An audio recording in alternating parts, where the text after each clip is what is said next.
Hi, my name is Hitesh and you're watching SQL Injection Master Course. Below is my web homepage where you can access details about me and can leave your valuable feedback, plus a very important announcement that you can purchase all of my courses now from my own website hiteshchaudhary.com. There is a nice section that says learn from Hitesh, and you can reduce a lots of third-party resource and price upgradation in my courses. So definitely buying from original seller is worth valuable and much cheaper than as any other third party, like I would really not like to mention any of the names. So hope you will visit my website, and of course you will be leaving me a feedback and email regarding if you are interested in purchasing any other courses like pen testing with Python, Metasploit, some other web design basics, C, C++, Python. I have a rich set of variety of courses. So after this shameless publicity, self-publicity, let us try to move ahead.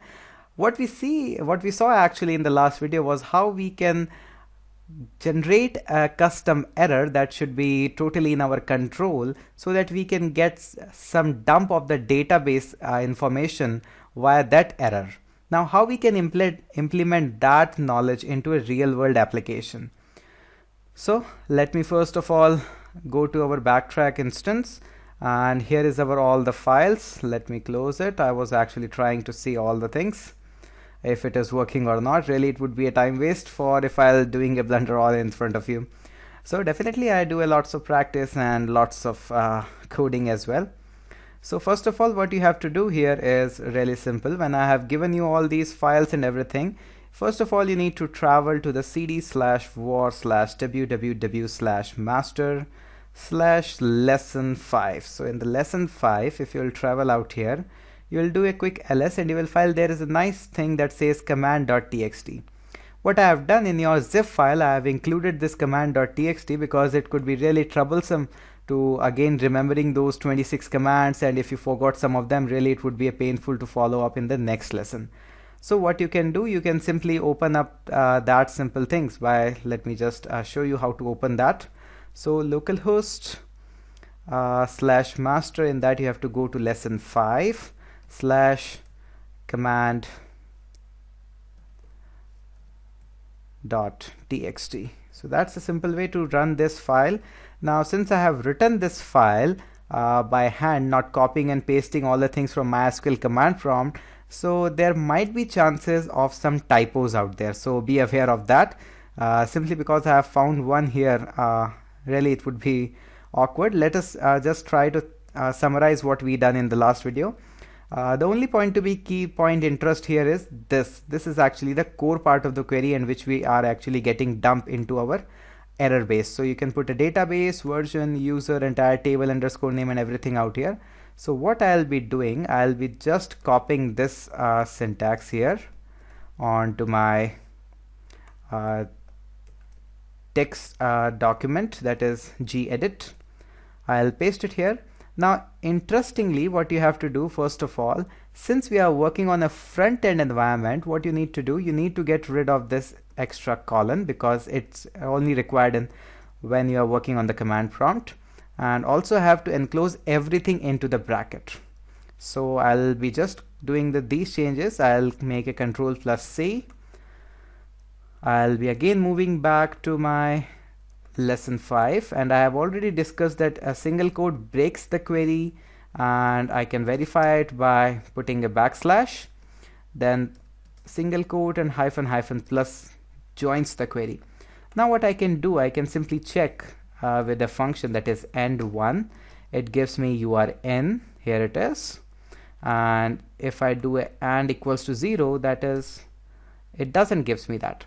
So what I can do, since this point is actually generating all the things out here, if I make all these query statement here, I would be definitely getting some error, and that error I can simply control it. So I'll paste everything here and I'll just hit enter. Now if you see error like this, you have an error in SQL syntax, that means you have done something wrong. Your bracket is missing, your quotes are missing, or you have made some typo. In this case, here you can see I have made a typo, that is select, in the spelling of select. So make sure when you copy paste from the command.txt, you actually do all these stuffs. So from here onward, the things are getting interesting. Now, apart from that ridiculous error, I would say, these errors are actually quite a good. And SQL is such a friendly, you can say, language that tells you what is the error, that tells you what is the solution of that error and how you can dump the database even. So no problem with the SQL, we are trying to be more than tricky. So operand should contain one column. So what is the problem here? So it says there is one column that says this one, and there is a one column, this big one, which we have shrinked with the name of here A. So there should be only one column. So what I can do additionally here, I can make it select one from. So this would really make things working for me. I would again enclose everything in the brackets. So don't forget to do that. Control plus A, Control plus C, copying everything. And what I can do after end, I will select everything and replace it with my new command and check me out if it is working. So it's again saying some error. Oops, now this is really a bad thing. I should have made these things actually working here in this case. Let me first correct it here. Here it is. Select. Now really a very bad mistake that I have done here, but I beg your pardon for this. Every derived table must have its own alias. Now see the beauty of this language, that's telling you everything what you have to do. So now it's saying you have to create an alias for its own table. Now we have already seen we can create an alias by using this method that we have got A. Now in this case we want one more alias. We can simply put, let's say, simple B, and now everything is now set up. Again, let me copy this and ask the SQL that are you going to dump me the database now, or I have to do a little more tricks with you. So SQL command is our wish. Okay, so it says duplicate entry security. Now sometimes you might not be getting a error directly dumping with the database, because we have seen in the SQL statement that it always doesn't dumps out the name of the database. It can sometimes dump out you the things like some wrong errors. Let me try to hit it again and again so that somehow I could, yes, here it is. It says subquery returns more than one row. If you found this error, don't just worry about, just hit the refresh key 2 or 3 times and you are definitely going to find it. Now what I can do here is really simple thing. Since these things are working for me, I can simply say, now what you want to do, this is our core query part, select database. I can write version here. So let me copy this,